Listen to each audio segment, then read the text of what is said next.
அம்மா கணவர் பேர் என்ன? நாங்கள் வசிக்கும் சாம்ராஜ்யமோ கழுகு மலை. சரி, கழுகு தேசம். இப்படிப்பட்ட புண்ணியமில வந்து வரக்கூடிய மதிப்பிற்கு மரியாதைக்கு மரிய இதோ என் கணவராகப்பட்டவர் பலிசூரன். அகண்ட மார்பு, நீண்ட கரங்கள், ஒளிவில் பார்வை, கோரை புட்போல் பருத்தல், ஆழகால விஷம். சரி, அங்குகளை கொடுத்து என் மன்னன் பெயரோ பலிசூரன். பலிசூரனா? ஆமா. இப்படிப்பட்ட மன்னவரை மனமுடித்து இந்த நாட்டிலே சிறும் சிறப்போடு செல்வாக்கோடு வாழ்ந்தாலும் அம்மா இத்தனை ஆண்டு காலமாக திருமணம் செய்து எனக்கு புத்திரி பாக்கியமே இல்லை அம்மா.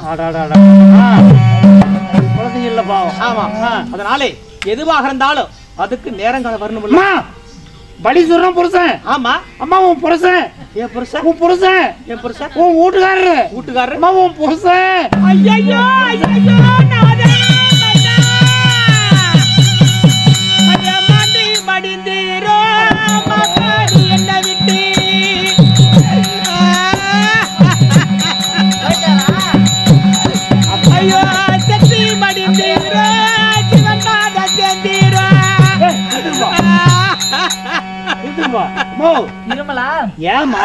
ஐயோ போயிட்டீங்களா?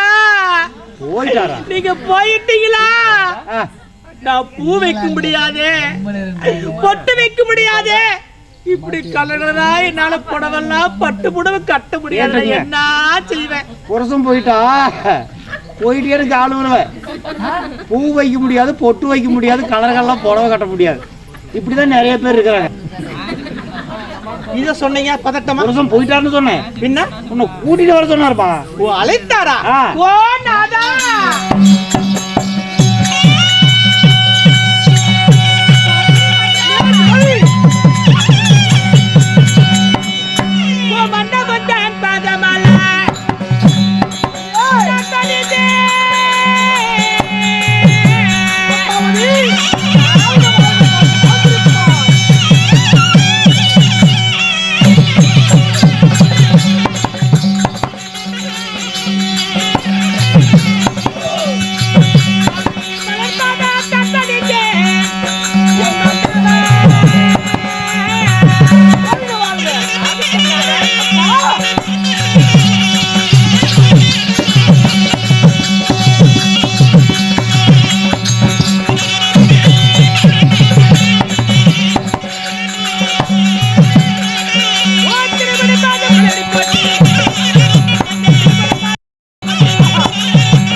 பன்னீர் கொண்டு வந்து பாதங்களை கழுவி வட்டாடையால் நீர் துடைத்து பாதாறு மணிகளுக்கு ஆதாரமாக மல்லிகை, முல்லை, மருவு, மறிக்குழுந்து, ரோஜா என்று சொல்லக்கூடிய பொருளை கொண்டு வந்து தங்கள் தேவியாகிய பத்மாவதி தங்கள் பாதங்களுக்கு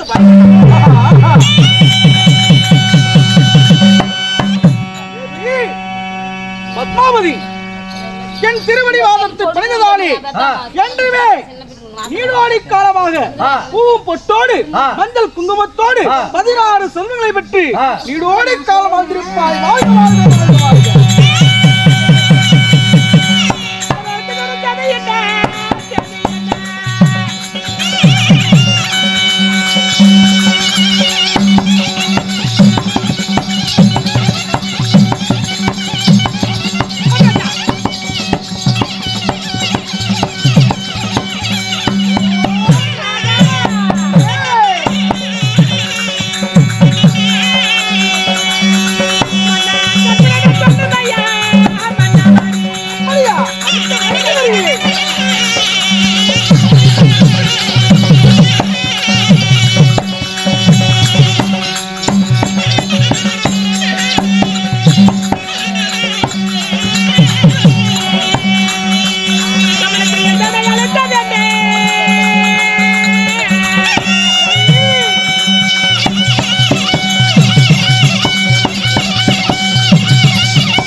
பிறகு தங்கள் பாதங்களை பணியலாம் என்று பூந்தோட்டத்திற்கும் பூக்களை எல்லாம் செங்கமல பெண்களோடு பறித்துக் கொண்டிருக்கும் வேளையிலே என்னை அழைத்து நோக்க வேண்டும் சாமி. அப்படி உன்னை எதற்காக அழைத்தேன், என்ன காரணமாக அழைத்தேன், என்ன விஷயமாக அழைத்தேன்? ஆமா, இதோ என்ன தினத்திலே என்னுடைய தாய் சரி, உன்னுடைய அத்தை, என்னுடைய தந்தையார் சரி, உன்னுடைய மாமனார் இருவரும் ஒன்றாக சேர்ந்து இதோ நம்மை அழைத்திருக்கிறார்கள். அப்படியா? ஆமா சரி. அதனாலே இருவரும் ஒன்றாக சேர்ந்து அவரிடத்திலே என்ன ஏது என்று விசாரிக்க வேண்டும் அல்லவா? புறப்படலாம்.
மல்லிகை முல்லை மறிவு மறிக்குழந்து எடுத்துக்கூடிய பலவிதமான மலர்கள் எல்லாம் கொண்டு வந்து இதோ உங்களுடைய மகனும் மருமகளும் பத்மாவதி இந்த பலிசூரன் தாய் தந்தை பாதத்தை வணங்குகிறோம். வணக்கம்.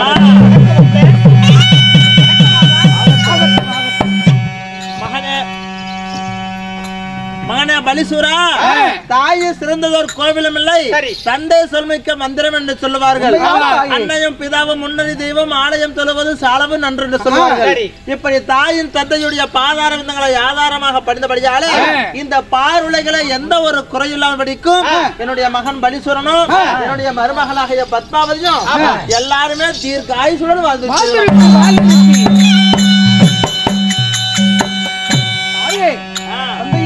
மகனே, குழந்தையானது ஊனமாக பிறந்து விட்டால் இந்த குழந்தையானது வேண்டாம் என்று உதறி தள்ளிவிடுவார்கள் தாயும் தந்தையும்.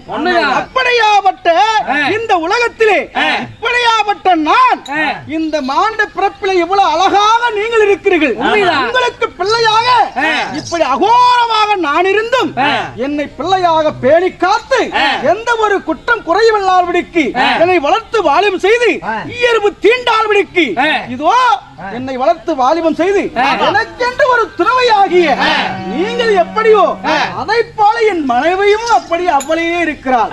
அன்பும் மரணம் உடைத்தாய் இல்வாழ்க்கை பண்பும் பயணம் அதுவாம். அதை போல நம்முடைய எண்ணங்கள் எல்லாம் எப்படி இருக்கிறதோ அதை போலதான் நம்முடைய வாழ்க்கையும் இருக்கும். இந்த தினத்திலே என்னை இருவரை வளர்த்தீர்களே, என்ன காரணம் தாயும் தந்தையுமே? பலிசூரா, இத்தனை காலமாக இந்த கழுகுமலை தேசத்தை இதனுடைய தந்தையாரோ ஆட்சி செய்து வந்தார். அவருக்கும் வயசாகி போயிடுச்சு, எங்களுக்கு வயசாகி போச்சு. அதனால இனிமேல் படிக்க உனக்கு தான் கல்யாணம் நடந்து விட்டது. அதாவது ஒரு நாட்டினை ஆட்சி செய்யும் அளவிற்கு உனக்கு தகுதி வந்து விட்டதப்பா.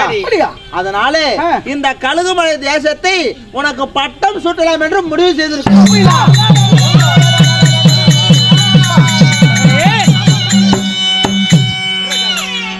உண்மைதானப்பா.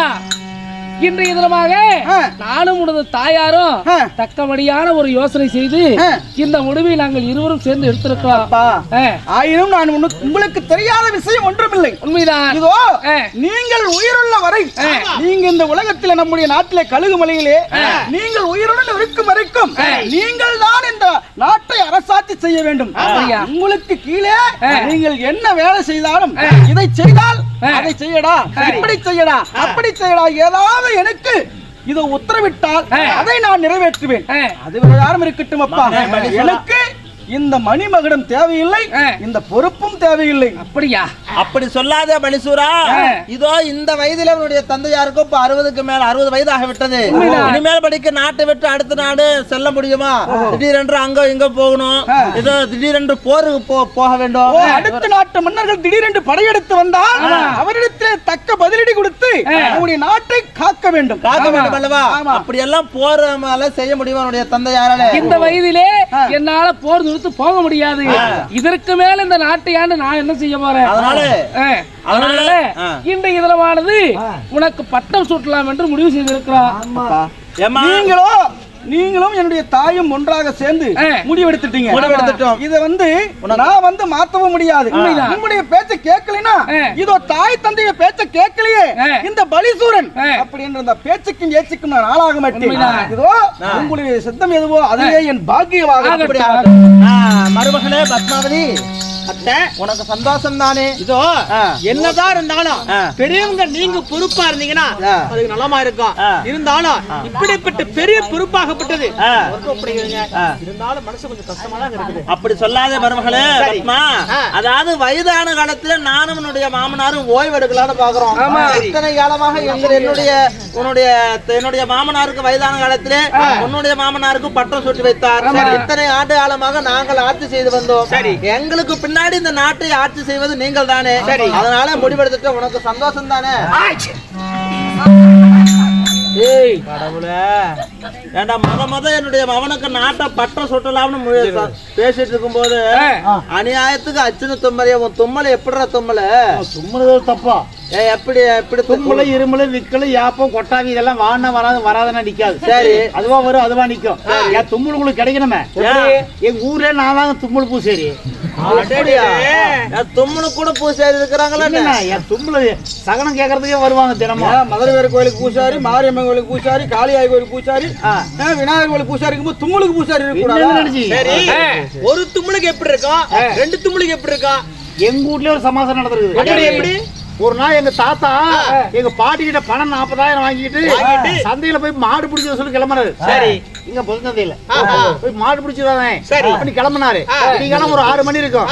விட்டுட்டு வெளியே வாசப்படியில் கால் எடுத்து வச்சாரு. சரி, மாடுபிடி போறதுக்கு. அப்ப இதே மாதிரிதான் ஒரே ஒரு தும்முனேன். சரி, ஆமா, அதோட சரி 15 வருஷம் ஆகுது. இன்னைக்கு தாத்தாவை காணோம். நினைக்கிறேன் மாடு மயர்ல சிக்கும். தும்மலுக்கு பயந்துகிட்டு உங்க தாத்தா போய் கொல்லிமலை அடிவாரத்துல டீ கடை வச்சு பக்கம் தான் அங்க போய் தும்முனேன்.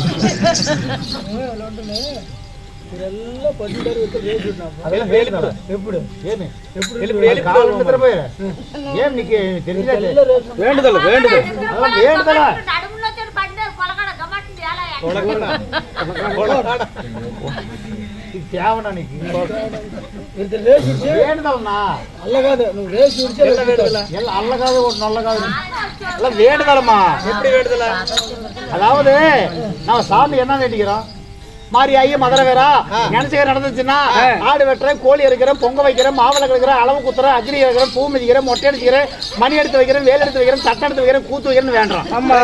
இந்த வேண்டுதலை எடுத்து போது 1000 கணக்கில் காசு பணம் செலவாகுது. ஆனா தூங்குற வேண்டுதலுக்கு பாரு இது 10 பைசா செலவில்லை. போன வருஷம் வேண்டிக்கிட்டாங்க. அம்மா சாமி உள்ளூர் மாரியாயி மதுரை வேறா நான் நினைச்ச காரியத்தை நிறைவேற்றினா இந்த வருஷம் திருவிழா பெருவிழா கொண்டாடி உனக்காக கூத்து வைப்பாங்க. சரி, கூத்து வைப்பாங்க. அப்படி அதுக்குள்ள நினைச்ச காரியத்தை நிறைவேற்றினா கூத்தாடுறதுக்குள்ள ஆடுற இடத்துல கூத்தே பார்க்க வந்து படுத்து தூக்கி போடுறேன்.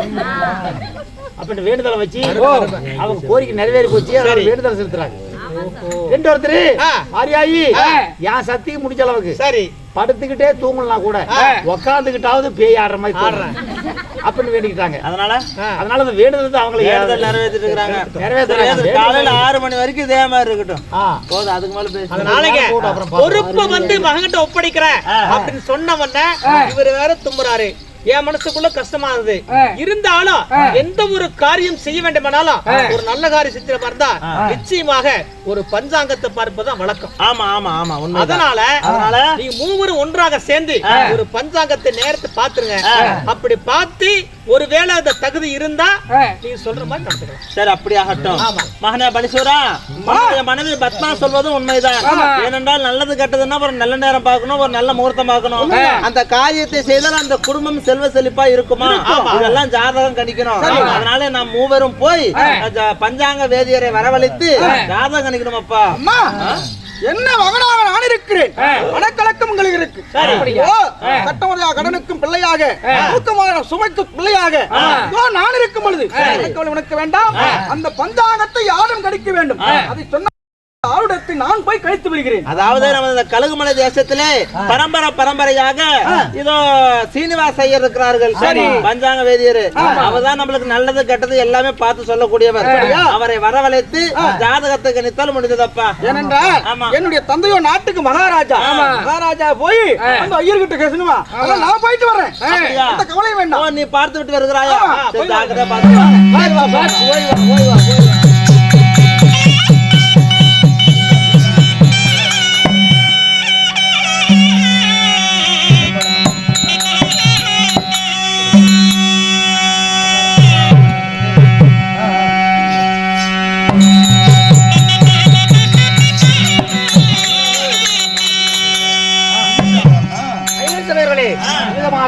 பலிசூரனானவர் அதாவது பஞ்சாங்க வேதியர்களை தேடி செல்ல இப்பொழுது அந்த பஞ்சாங்க வேதியர் சபை தருமார் மற்ற விஷயம் அவரால் அறிவிக்கும்.